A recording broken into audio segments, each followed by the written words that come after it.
Hello, you wonderful people. So for today's video, I want to discuss the new Spider-Man movie, Spider-Man Far From Home. I will be going into spoilers, but before I even get into spoilers, I'll kind of give like a general non-spoiler review of how I felt about the movie. The movie was great. Obviously things going into this, obviously, you know, some people may not notice for whatever reason, but if you've not seen Endgame, don't watch this movie because this movie is literally taking place after Endgame, so there's huge Endgame spoilers.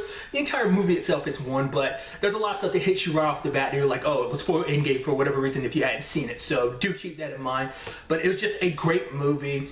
I love just kind of like the adventure that, you know, that is his movie. Obviously, they did a great job with Mysterio. I love what his story turns out to be. I love the essence of, like, you know, that Peter Parker essence that I think these movies get really well. It's the whole aspect of struggling between, like, hey, I just want to be a normal teenager while also being like, yeah, but I'm also a hero too, especially after everything that's going down. Like I said, I'm going to try to avoid talking about spoilers, but it is a wild, it's super funny. It's got plenty of action, and I think there are a lot of surprises in this movie and in many different regards. So if you have not seen Far From Home, I highly recommend you check it out. If you ask me, it's like, because I've heard some people talk like, okay, do they like this better than Homecoming or not? Some people do, some people don't.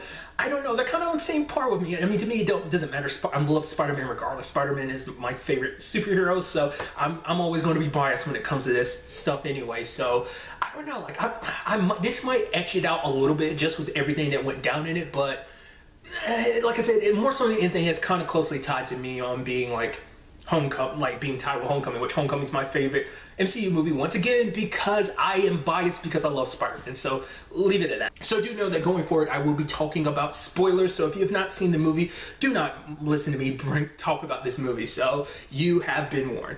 So getting into it, a lot of stuff. For one, I love, because a lot of things people had a question about going into this, you know, prior to this movie. It's like, okay, so they're going to talk about that 5-year gap at all? Yes, they are. They calling it the blip. I even love it like that. I love that little thing in their school where it's like, oh yeah, the students put on a little bit of an announcement video type of thing. They have their own recording and stuff. I think that's so cool. My high school didn't have that. I just think that's such a neat thing. You see it in like TV shows and movies, but I thought it was so neat how they broke it down of like, oh, in memoriam to Tony Stark and Captain America, even though technically Steve isn't dead, but I guess to everyone's mind it's like, oh, Steve's dead, even though he's not.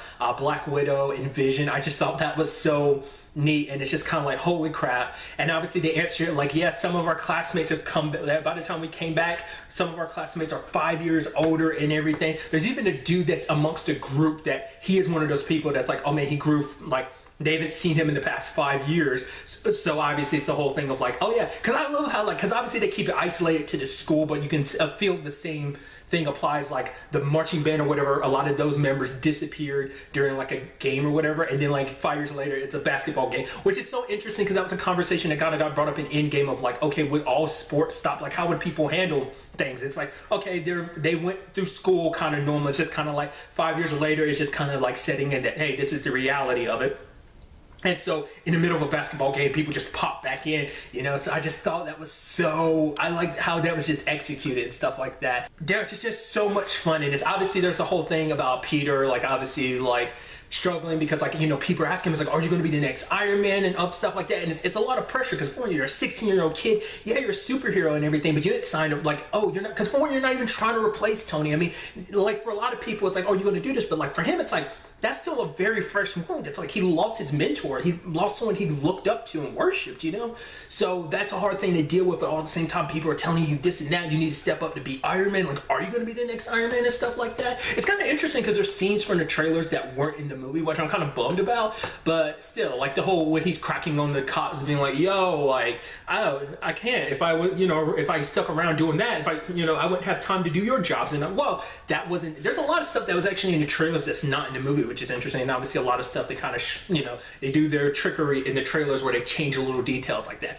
Nevertheless, it's so fun. I love like Ned being like, oh, we're going to go on this trip and everything. We're supposed to be bachelors the entire time. Like, you know, Peter's like, no, I want to spend time with MJ. That's what I want. Obviously there's a whole conversation of like ghosting Nick Fury. I love that. Obviously there's that awkwardness for Peter's like Aunt May and Happy, and that was so, I just love that back and forth. I even love the whole, his spider sense is known as like the Peter tingle. And he's like, can we just not call it a tingle? It's so interesting because I feel like, I don't think Homecoming really referenced his spider sense at all. Maybe there are moments if you go back and you look at it, you'll kind of recognize it. But I feel like the first time I ever really recognized that was like Infinity War, when he's on the bus and his hair stick up. Like, that's the first time they really, and now it's like they're retroactively being like, oh yeah, and he's got his spider sense. It kind of helps him warn against danger and stuff like that. So I just thought that was kind of like a neat little thing to kind of joke about and stuff like that. But obviously ghosting, like I said, ghosting Nick Fury, trying to spend time with MJ. Obviously one of his classmates, the dude's bad, like the dude, he's older, he's, you know, because like you have Ned being like, oh yeah, like all the girls are fawning over it, and like, yeah, Peter being like, what? No, they're not. And now it's like Peter's kind of got competition when it comes to like MJ, just because he wants, you know, because he wants to, you know, he's got everything planned. Oh, I want to do this and do that. I want to spend time with MJ, but just literally his plans never work out. Especially because, you know, you have Fury messing up his plans. I love that whole bit. Where it's just like everyone kept coming to his damn door, and he's like, if one more person comes to your door, we're going to go to another funeral. I even love the whole thing of like, yeah, I didn't talk to you at the funeral because, you know, exchanging numbers, I felt like it'd probably be weird. He's like, yeah, it'd probably be super inappropriate. Fury's like, I know, that's exactly what I just said. I love the fact is that he didn't want to bring his suit, but May packed it for him anyway. And I even love him being like, he's like, the lady's checking his bag and he's looking like, she sees the spider suit and they're just looking at each other, it's like, what? And she's like, yeah, you can't have this in here, it was a banana. And it's like, I love that. I love that also the glasses he gets from Tony. I thought they were supposed to just be like an aesthetic thing, or just like, oh yeah, this is a piece to remember Tony by. Yes, it is, but it's this new program called Edith. Like, the glasses have significance. I also love it. Edith, even in death, I'm the hero. Even dead, I'm the hero. I love that. And even Peter kind of got a chuckle out of it about like, yeah, that's the Tony move. I love that. I even love the fact that he accidentally said it to kill one of his classmates, the dude that's, you know, messing up things between him and MJ, them trying to spend time together. And I even like it though, because like, even before everything later on in the movie, you still get that inkling immediately. Like, the feelings are like, they both are feeling it, you know? And I thought that was kind of neat, because it's almost like she's like, oh yeah, even at the opera, like, yo, yeah, he's like, you look pretty, and she's like, oh, you look pretty too. And I love that it's not just Peter being awkward. I even love it because later on Beck jokes about it. He's like, I'll give you a 50-50 shot because you're kind of an awkward kid. And he's like, yeah, you know, so I like that a lot. But like I said, and I think they did a good job, because like you feel it too, that, you know, because it's like young teenage love, and you feel it, you're like, oh yeah, like everyone's been in that awkward phase of their life. They could be like, oh dude, I totally sympathize, dude, but come on, do it, you know? I don't know what I'm saying. You get what I'm trying to say though. I you know, that kind of like, you know, take your chance, take your shot, you know? And you know, I mean, in the grand scheme of things, I know I'm all over the place, but it kind of works out, you know, in the end on all fronts. So I thought that was pretty dope. But I did like how they did introduce Mysterio. Like, it wasn't like, oh, Mysterio and Spider-Man met. He was just Peter Parker because he didn't have his suit. And Ned's like, wait, what? I love that Ned was basically in this telling him like, yo, you gotta, you know, gotta keep the opera house safe. He's like, Ned, I already know. You don't have to tell me to keep y'all away from danger. I know. Comes with the whole superhero thing. It's like, you know, I love that that's Ned's addition to everything.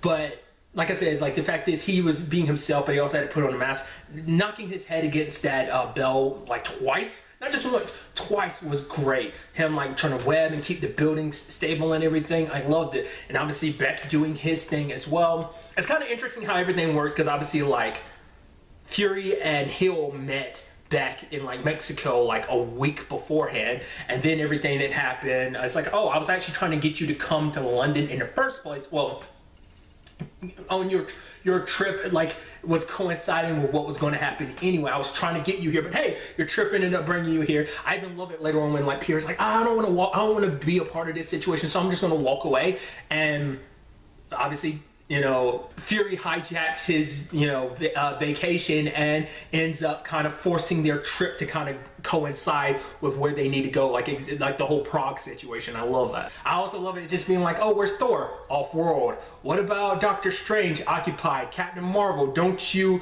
Essentially, Fury was like, don't utter her name, and it was like, it said something like that. I was like, where did that come from? I was like, oh, is that just because you're buddy with Captain Marvel? But I was like, later on that kind of circles back around, and I think that makes more sense, but I'll get to that later on. But I love it, like I said, Peter wanting to, like, no, like, I just want to, you know, once again, he's a teenager. Like, amongst all the superheroes, you also got to, like, I'm sure people will give him a little crap for the whole thing, but it's a struggle because you're a teenager. Yeah, you want to be a superhero, and I think it's such a nice parallel to Homecoming because all he wanted to do was be an Avenger. But after that, after Infinity War, after Endgame, it's kind of like, yeah, I'm fine with taking a step back because, like, you know, it put everything in perspective of like, well, I mean, that was kind of the whole thing with Tony too, of like, you gotta, you know, get, like, you know, with Cap too, it's like the whole thing of like, you got to get a little slice of that life and, you know, kind of live, you know. And I think Peter was kind of doing that himself, you know. It's, once again, you're a teenager. It's like, well, for one, it's like, well, you're in high school, all that kind of matters the most. But also at the same time, it's like, you want to hang with your friends. In particular, you want to, you know, you got like everything planned out between you and MJ. So, of course, you know, like, and once again, like, I love that aspect because that he has that duality that no one else in the MCU has, because for one, he's the only one with a secret identity, but also, once again, he's the only teenager amongst every superhero, with the exception of Groot, but even then, that's, you know, but other than that, like, he's the only teenage superhero, so he's kind of like, doesn't really have anyone he can communicate that to on any level, because Fury's not going to understand that, you know, because it's like, yo, like, you better step up your hero game. I do like that they give him the stealth suit, because he brought up a good point of like, I don't want to, you know, because if we find out like, oh, I'm here, Spider-Man's here, it's like, oh, wait, Peter's here. Oh, people might correlate the two, and it's so interesting. I mean, I didn't even think about that. I was like, huh, I didn't know that was the reason why he got the stealth suit and he becomes Night Monkey, because I love that Ned has his back. It's like, that's not Spider-Man, that's Night Monkey. And then, like, you know, Betty's went from Night Monkey, and lo and behold, I should also talk about that too. Like, holy crap, the Betty and Ned romance, it's so good. I love the fact is that it's like, oh, like, I love the whole thing of like, oh, he's trying to switch seats, you know, to hook, you know, make sure that Peter gets sent by MJ, but then it's like, what the teacher played by Martin Starr is like, oh wait, he has an allergic reaction to perfumes. It's like, all right, everybody rearrange their seats, and he has to move back, and Peter's sitting with the teacher. And I love that the teacher brings up the whole fact is that, like, oh yeah, and my wife, she's cheating on me. She faked her death. We had a fake funeral for, I mean, actually, it was actually a real funeral and everything. I was like, oh my God, that's such a neat little detail just to add in there, just like how the whole blip has affected a lot of people's lives. In that particular case, it's like, oh no, like, that was just so interesting. It's kind of a little dark to be like, oh God, like, that's some twisted, messed up stuff that I feel like you could actually see someone doing something like that.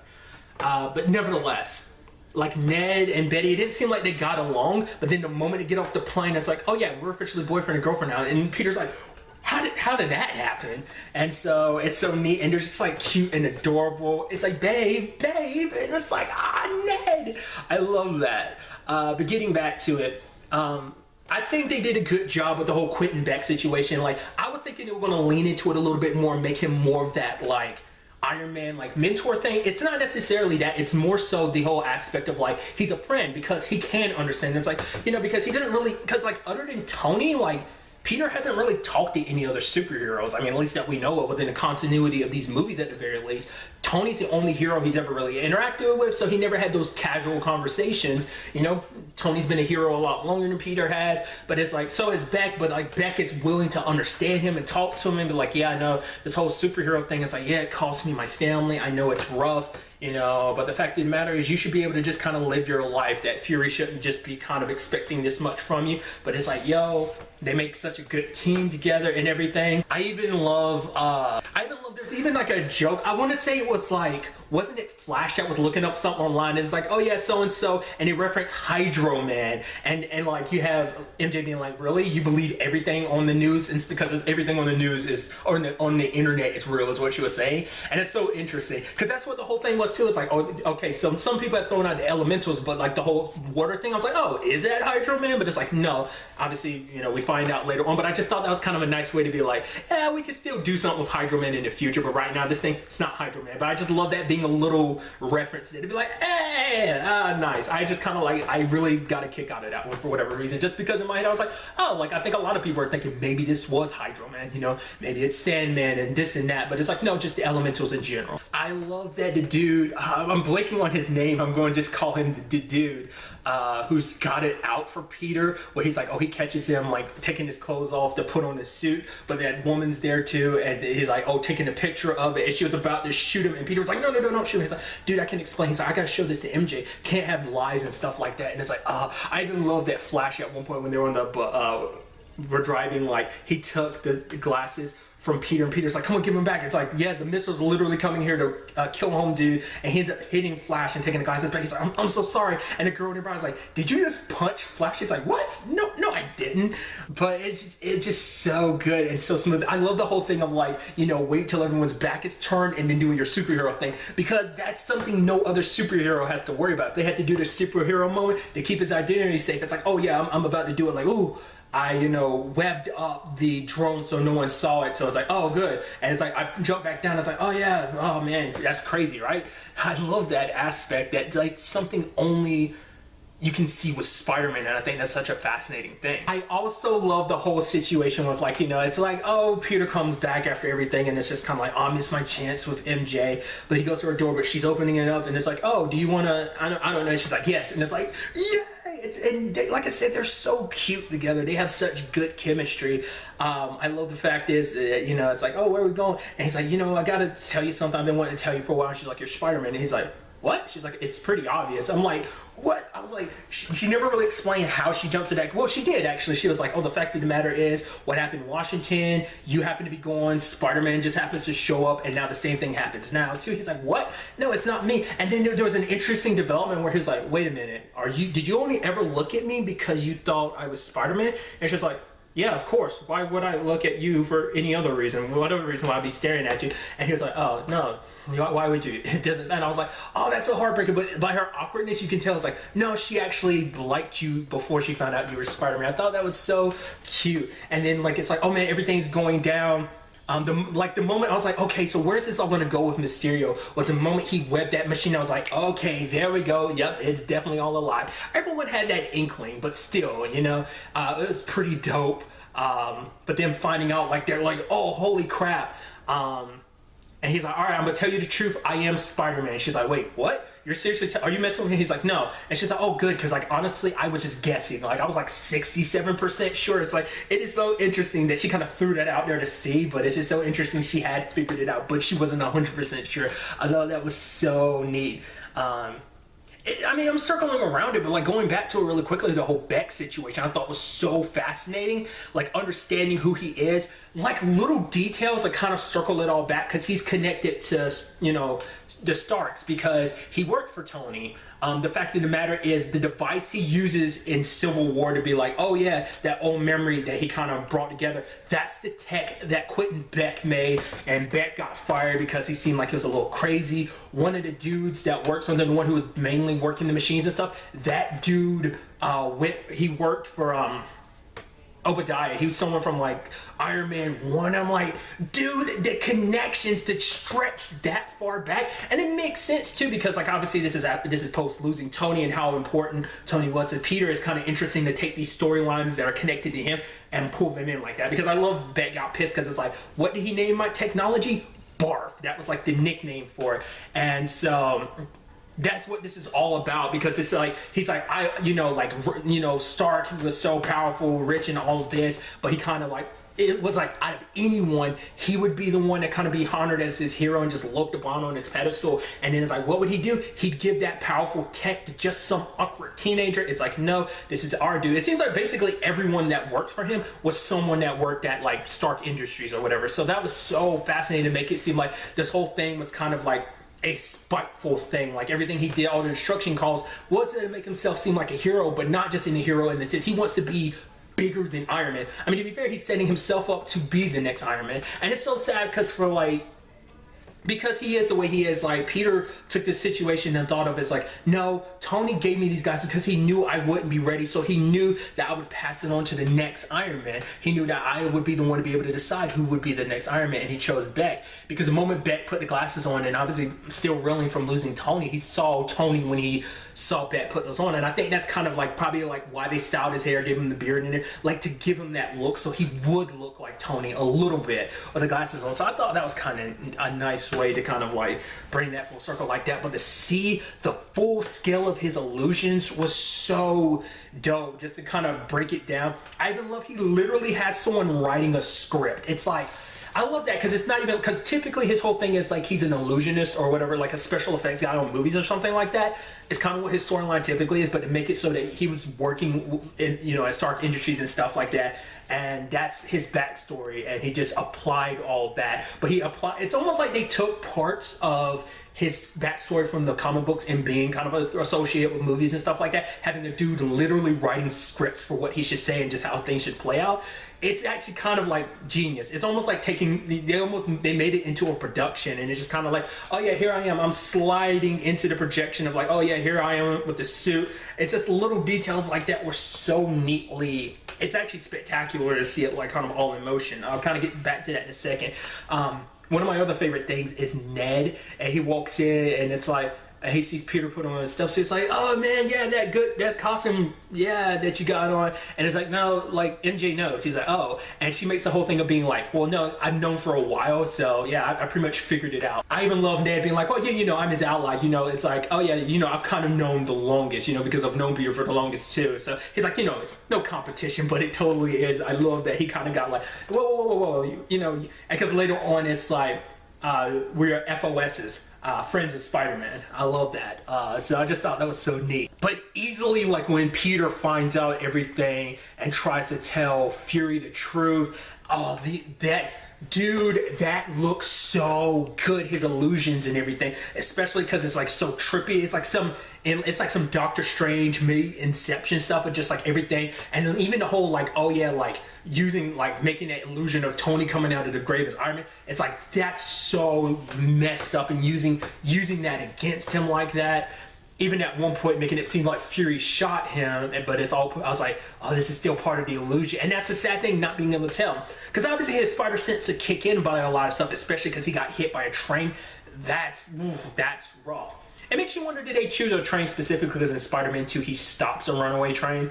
I wonder, is that what that is, or just because it's just like, it make the most sense to hit him with a train? Either way, that's gotta suck. He got super banged up because of that. But also, it's just kind of like so crazy, because I think also because he was kind of getting disorientated by everything he was seeing, because like no matter what, you know, something is not real, it feels real enough to you, so you're tricking your brain. So his brain was so preoccupied trying to understand like, oh, what's illusion, what's real, that his mind was getting played with to the point like, you know, even though it's like, oh, I know that's not really MJ, but it, you know, it feels real, and you know, it can't take any chances. So he wasn't really paying as much attention to his spider senses. I know, you know, even to the point that even Beck was getting pissed at that dude. It's like, dude, because of you, because of your failure, now I gotta kill Peter Parker. His blood is on your hands. It was like, the fact is, he didn't feel good about it. Like, yeah, he was planning on killing Fury, but, you know, he didn't want to kill, like, he was actually, I think he actually did like Peter. So it's like, hey, once I become top hero and stuff like that, kind of become an Avenger, you know, a world hero and stuff like that. And it's like, yo, me and Peter Parker, we can join forces and stuff like that. But I just thought that was so interesting. A lot of his villains not scared of like, yeah, you might be a kid, but I'm not afraid to kill you. Like Vulture threatening Homecoming, like Mysterio's like, yeah, I'm gonna have to kill you. I'm not just you, I'm also gonna have to kill all your friends too, because they know about my illusions and stuff like that. In particular, Ned and MJ, but there's also a chance that Ned might have told Betty, which I don't think he did, because a lot of that Spider-Man stuff I think he does keep to himself. Which kind of circling back, I do like the whole conversation of like, why are you such a big fan of Spider-Man? It's like, well, yeah, because of what he does, you know, for the community and stuff like that, and just he helps make me a better person. And he turns to Peter and it's like, what's up? What's he called him? Dickwad? I just love that. It's like hard, like without even skipping a beat. It's like, he makes me a better person. What's up, Dickwad? It's like, what? I love that. But that was so good. And then, you know, Peter ended up in what, the Netherlands, and they're like, oh, like, where's the guard at? The guard was over there wearing his mask, and he's like, wait, what? Like, I also love too, like when he was walking away, the guard was like, "Are you guys okay?" And one of the guys in the sales just grabbed the door and he just closes it back of like, "No, we're not about to get in trouble." I love the whole Happy situation of like, okay, how do I know you're the real Happy? It's like, well, the fact of the matter is basically on the way to Germany, or was it from Germany? I probably was on the way to Germany. The fact of the matter is you were watching movies and like, one of them I was sure was an adult movie, but you did not. He's like, okay, I know it's really you. But that speech from Happy I thought was so neat. It's like, Tony can't be replaced. You can never be Iron Man, and that's not because even Tony doesn't live up to the expectations that the world has about like, oh, like he seemed like he was so sure on top of everything. Tony second guessed himself at every moment. He's even like, I was his best friend. I know he was a mess. The fact of the matter is, Tony wouldn't have done what he did without thinking that you were ready to take up the mantle. Like, you don't have to be the next Iron Man. You just be you at the end of the day. Don't try to be Tony, because no one can be Tony. All you can do is be the hero you are. And I like that obviously he starts working on his suit. And because I think someone had people had their problems with the whole aspect of like, yeah, his own suit, because typically Spider-Man makes his own suits. Obviously in this continuity, Tony made his original suit. Well, he actually made two of his suits. He made it obviously the Marvel Spider-Man game for PS4 labels it as just the Stark suit, like the suit he has from Homecoming and everything. I also did like that they did bring it back, like the whole like makeshift outfit he made that he uses quite a bit in Homecoming. I like that they brought it back, even though it was just in the form of illusions, because a lot of people are like, yeah, I actually kind of wish he spent more time in that suit in a certain regard, and now just to get him back in that to a certain extent is kind of pretty dope. But nevertheless, I'm going on from the huge tangent, but I like the fact is that, he ended up putting his suit together, and then you see him working on it, you see Happy smiling, he's like, what? And it's like his Happy, it's on, obviously it's a reference to kind of like Tony putting his suit together and working on it, and it's like looking at a young Tony in the making, I love it. It was so dope. I think it was even, I want to say it was Fury that was like, oh yeah, you won't understand, it was right, that I think he was saying that like, oh yeah, Tony was right, that you won't understand a reference if it isn't a Star Wars reference. Anything outside of Star Wars you wouldn't understand or know, something like that. And so I thought that was so neat. But seeing him put his suit together, I love aesthetic. I don't know if I ever brought that up in the trailers, but like the whole, when I was discussing the trailers with the whole like, I always thought that's, like, to me, I always thought that's kind of a neat thing when he uses, like, the webbings and stuff like that. It's even interesting because they even referenced that in the PS4 Spider-Man game, where it's like, oh yeah, like, one of the collectibles is his backpack, and one of them was, like, those webs under his arm. He's like, yeah, I couldn't get them to work in that continuity, but obviously in this continuity, he got them to work. I even love the little parachute symbol spider he's got. It's such a good, like, I think, because I recently, an update came out recently for the PS4 Spider-Man game that actually includes the new suit he gets in this, along with the stealth suit, which I think that's just straight up its name, at least in that case. And this, the suit he has at the end of this, the black and red one, that one is just called the upgraded suit. Like I said, it's just based on a PS4 game. So I just thought that was just kind of a neat little thing. But obviously Becca's got control over Edith, and like, using all those different drones, create an even bigger illusion, causing massive amount of damage and stuff like that. Everyone panicking. Side note, like, I gotta give major love to like Martin Starr and JB Smoove. Just some of the stuff they say in this movie is so good. I love JB is like, yeah, this isn't, you want to know what the truth is? All this stuff is witches. I'm loving that that's his thing. It's like, yeah, we gotta get out here. It's witches and stuff like that. The fact of the matter, it's so good. I love that they're just like back and forth with each other, being like, okay, kids, the driver's gone, but we don't have to worry about it. Me and so-and-so, and JB Smooth's character's like, don't put me a part of this. He's like, dude, I'm counting you. Don't leave me alone in this whole situation. They just, like, the back and forth between them is so good. I even love it later on when there's the whole situation of the dude being like, is no one else going to notice? The fact is that Peter's a little weird. The fact of the matter is he's here one moment and then he's gone. And I saw him taking off his clothes in the bathroom with like an older woman or something like that. And then, like, MJ's got his back. It's like, yeah, that is kind of, but also, isn't it weird that you're taking picture of people in the bathroom? It's like, wait, no, it's not like that. And it's like, and Martin Starr's character's like, yeah, let's go back to the trip. I love JB Smoove going over and it's like, you need to stop that. That's messed up. You don't need to be doing that. It's just that. But holy crap, the entire fight Peter has with like the drones and everything, I thought was so good. And once again, just being able to see the behind the scenes of just like Quentin kind of orchestrating everything, seeing his speeches, his lines, like he's feeding stuff to Fury. I also love before Peter got into the fight, he was like, also, we're going to need to talk about you and your relationship with my aunt. And he gets flown off the jet, and it's just kind of like, Happy's kind of like, oh boy. But like that action scene was so good, like him webbing all of the things together and electrocuting them, and then it's just big explosions, like taking out the drones, and just it was just like a nice action set piece. It's just what it was. It was just amazing. I even love that they kind of did the typical Spider-Man thing of like, crap, I ran out of webbing. It's like, okay, so what I do, I don't know whether they meant for it to be like that, but obviously he walks up with that sign like a shield, and he has like that piece from one of the drones. I was like, is that supposed to be kind of like a little nod to Endgame, where it's like Cap with the shield and Mjolnir? Probably not, but that's what it kind of made me think of. But I even love at one point he throws it up, explodes. There's another one drone that's kind of damaged, that's like it shoots up a boost, and he kind of jumps, puts the sign underneath him and uses it to kind of propel him. I was like, that's so neat. Once again, just what Spider-Man does. Even without his weapon, he's still dangerous. Dude, that whole scene with him and Beck is putting up all those illusions. He's like, all right, Peter Tingle, don't let me down. It's like, it's an illusion, kind of the sound disappears, and he's just like dodging and destroying the drones. I was like, oh my god, this is sick. This is the Spider-Man stuff I live for. It's so good. And just kind of making his way through. At the same time, Happy is taking care of the kids and stuff like that. It's like a moment of truth between everybody. You have Betty being like, oh, she has a fake ID and she's never used it. I forgot what Ned's thing was. I know Flash's was the fact is that he posts so many videos and stuff like that because he wants people to like him or whatever. And you have Happy being like, if it wasn't for those videos, Spider-Man wouldn't have known where you were. And he's like, Spider-Man follows me? I even love like MJ being like, yeah, the fact of the matter is she has a hard time, like she kind of has a tendency to tell the truth to people, even no matter how hurtful it is. It's just kind of the way she is. And then Happy was like, I'm in love with Spider-Man's aunt. And everyone just kind of looks at him. He's like, I thought we were all, opening up and telling the truth right now.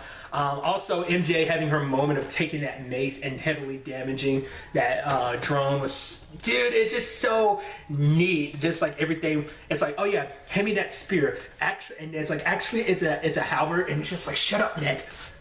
But luckily Peter was able to kind of end everything, and it looks like, oh, Beck's shot, things are ending for him. He's like, oh, here are the glasses, but Peter's not fooled. His spider sense go off. He grabs his arm because he had turned invisible with the illusions and stuff. It's like, boom, his last attempt to try and kill Peter failed. And Beck, I was actually wondering, I was like, oh, is Beck gonna die? And it's like, yep, he's dead.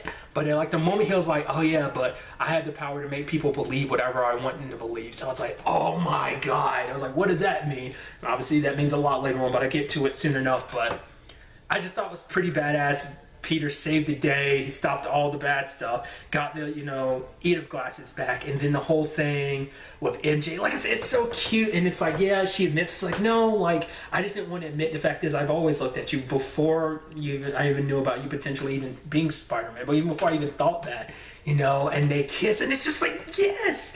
It's like he got her present, the present he had given to Happy to give to her. It's broken, but she was like, actually, I like it more broken. And it's just like, it's like, oh yeah, because it's the Black Dahlia. Oh yeah, because of the Black Dahlia murders. It's like, yeah, I love that that's her thing. I like that they lean into that more. It's not just like, oh, she's sarcastic and whatnot. She's a little kind of dark in that sense of like, she likes dark stuff and stuff like that. Even when they were crossing that bridge and stuff like that, she's like, yeah, a lot of people, got executed on this and stuff like that. And Peter's just like, oh yeah, and she kind of has to be like, yeah, sorry, because it's like that's stuff that she enjoys, but that's why Peter got her the thing in the first place, because he knew she'd associate with the Black Dahlia murder. He knows that she liked that. So them having their moment, being awkward and everything, it's like, oh, so I gotta, yeah, I'll get back to those Spider-Man thing. She's like, right, I'll get, and she walks away with the mace and everything. It's like, I love that you two are so awkward, young, and in love. It's so good. And so I love it too. Like at the end, Fury's like, yeah, I always had my doubts about Beck, and then you have Hill being like, he had zero doubts, and he's looking like, why the hell would you even say that to him? He was talking to Happy, and he was like, okay, so bring Spider-Man here, and Happy was like, no, he's off with the girl. The fact of the matter is, he'll contact you, and he's like, ha ha ha, he better, or it's going to be your ass, and you better not ghost me. I love that. It's so good. But it's like, when it's all said and done, it's like, hey, back home, sadly, Betty and Ned broke up, but they're so adorable about the whole thing of like, you know, it's like, oh, like, yeah, the fact of the matter is them acting like adults about, like, that's it. So you also had, you know, and be impressed by too, is like, even I had a feeling like when it was all said and done, you fell in love on the way to the trip, and coming back you'd end up breaking up. I figured as much, but the way they handle it is so, they handle it like an adult should handle a breakup, and I just thought that was so mature of them, like how they handled it and everything. It was so neat, because even Peter's like, wait, what? Because he was like, oh, me, you, and MJ, you know, Betty, and we should all go on like a double date, sadly. And then there's that, or not sadly about that, but sadly about the next point I was trying to make. Sorry, I should have punctuated that differently. The whole thing about Flash being like, oh, mom's not coming. It's like, oh, that's a little heartbreaking. It's like a little detail like that where you're like, oh, I guess that's why Flash is kind of the dick that he is. He tries to live it up and pretend like, oh, he's got this fabulous life, which, yeah, he does, because he's like, oh, this is your first time, Parker, on a plane and not like a bus or whatever, just because Peter's not the wealthy. Basically, he's like, oh, mom didn't come see me herself. I thought she was in. It's like, oh, that's what your family life is like. But that might be something we, like I said, it's just a little, like, it's literally like, what, a 10-second thing, and it just, that kind of shows you so much about Flash's character in that moment. So I thought that was kind of neatly done, you know? It wasn't meant to be something big, but just a little detail like that. And I love Macy, and I was like, hey, Peter. She's like, where's your bags? All right, they got destroyed. But then, you know, when it's all said and done, you know, it's like Peter back home, living it up and enjoying it, swinging around, texting MJ. I love her being like, don't text and swing. And he picks her up, and they start swinging around. She's like, okay. And she's enjoying it. It's wild, and it's crazy. But then she's like, yeah, don't ever do that again. And it's like, oh, I'm about to go. And then finally we get the little twist at the end, the little gut punch. Beck, you know, he said, like, nowadays anyone will believe anything. So one, the fact is that he creates a situation where it looks like Peter killed him, that he's the one that set the drones up and stuff like that, set all that up. The real moment I was like, nice, is that we got J.K. Simmons back as J. Jonah Jameson. I was like, what? I was like, oh my God, that's amazing. That's so good. Because a lot of people are like, oh yeah, I want him to come back. Because a lot of people are like, oh, he's the best real life interpretation of like J. Jonah Jameson, and we got it. And I was like, oh my, that's such a nice little cameo no one would have seen coming. That's so good. That's a little thing that could get ruined for somebody. That's such a little nice detail. I wonder, you know, it makes you also wonder, are there going to be people who watch the movie and are like, oh yeah, I don't get that. Like, I'm sure there's plenty of people, like, there's plenty of people who've been like, oh my God, that's so neat, just because of this, you know, because they grew up and watched, you know, the Sam Raimi movie. So that hits me in a certain spot, like, oh my God, you know. But I think there's probably gonna be people watching movies like, oh, I don't get why people got excited about that. You never know. Some people, I feel like a majority of people might know, but there's always gonna be those people who might not be that well versed in like superhero movies and won't even understand that little wink and nod like that.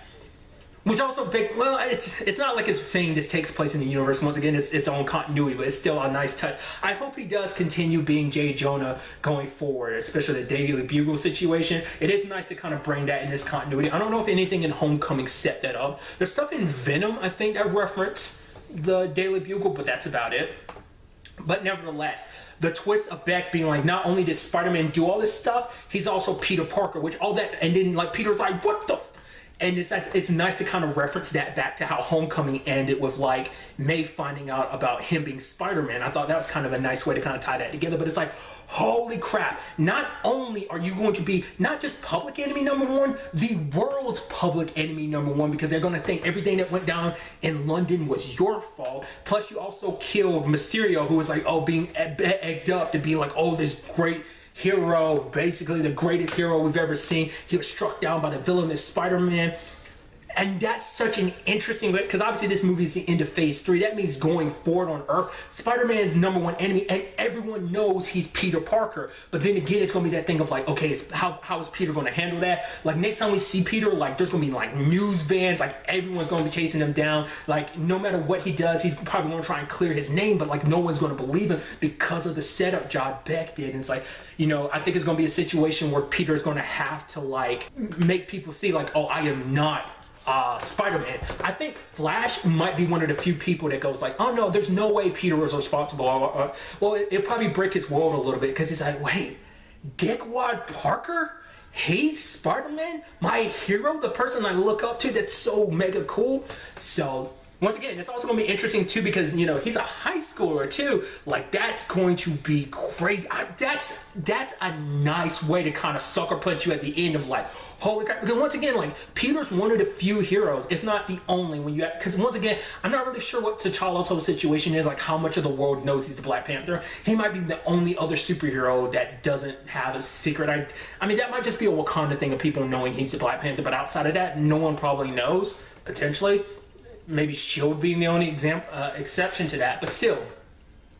Peter's like technically the only one with a full-blown secret identity, and now he's been outed as just being this terrible human being, and it's like, oh, dude, that was a nice and messed up trick. And then the final thing too, it turns out that Fury and Hill have been Skrulls the entire time. It's Talos and his wife.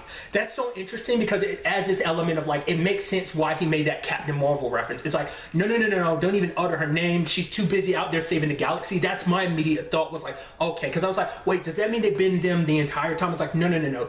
Ever since Endgame, they've been like, because it seems like Fury's out in space. It seems like, because the whole thing is, because, you know, as, you know, Fury, he's like, oh yeah, people keep asking, like, where are the Avengers? Like, well, because I think for him, Fury is setting up the next generation of heroes. He saw what went down with Thanos. He doesn't want Earth to be kind of caught off guard in case a great threat like that comes up. So it's like, okay, he was preparing Peter for what's to come. With like, that's what the whole point. And then, like, it's like, okay, you're like one of our heroes still on Earth. We got to kind of, you know, get in line, because a lot of the other heroes, you know, because also he was Tony's legacy, so it's kind of like, yeah, we gotta put, like, it's a giant chessboard, and it's like, okay, we gotta rearrange our pieces to get ready, because obviously they've lost, like, obviously Cap's kind of out of commission, not dead, but out of commission. Tony's gone, Black Widow's going, Vision's going, so like what that all means going forward is gonna be fascinating. Like, what is it that Nick is up in space working on with other people? Who else is associated with that? Who's helping him out? Begs a lot of those questions. I just thought that was so neat. But that also explains why, because Fury's usually on top of things. He's usually not necessarily fooled, but now it makes sense why, because that wasn't Fury, that was Talos, and that's why she was so willing, like as Hill, she was like, oh yeah, he had zero doubt. He totally got fooled by Beck. I even love that he's like, come on, he had the tech and everything, he had the cool suit and everything. Like, how could I have known that he was a bad guy? So, a crazy way to end up. Once again, phase 3, it's going to be so crazy to see what they do going forward into phase 4, because once again, I think phase 4 is where they're really going to hit a lot of the more cosmic stuff, like the Eternals and stuff like that. Obviously, there's also going to be the Black Widow movie, what that means tying in their sequels, like Black Panther 2, Doctor Strange 2, with Doctor Strange 2 is obviously going to touch on a lot more cosmic stuff, potentially. So, which once again, I bring up, like, maybe Dormammu might be one of those people we see going forward, because the whole thing is like, okay, Thanos is out of the way, who's going to be our next big bad? There's also the Guardian situation. There's also, like, an argument about, okay, so what does that mean for, like, is there not, because the whole thing of, like, okay, people are confused. At the time we're recording, there's the whole confusion of, like, James Gunn and the whole, like, as Guardians of the Galaxy, is he not doing that? It's interesting too, because I recently found out too from on Collider Live that that's actually a comic book run was as Guardians of the Galaxy. Nevertheless, so that's just all an interesting aspect. But just like, I'm so excited to see what the next Spider-Man movie is going to look like. Coming off this ending, it's like, dude, that's the biggest cliffhanger, especially just like what this means, like what kind of effect this might have on the world going forward. It won't be that big of a plot point for other movies, but maybe you might see winks and nods to it. But like I said, this movie was so great. But really, that's all I'm going to talk about. Till the next time we meet, be happy, be safe, live life to the fullest, and enjoy it. Good day and goodbye.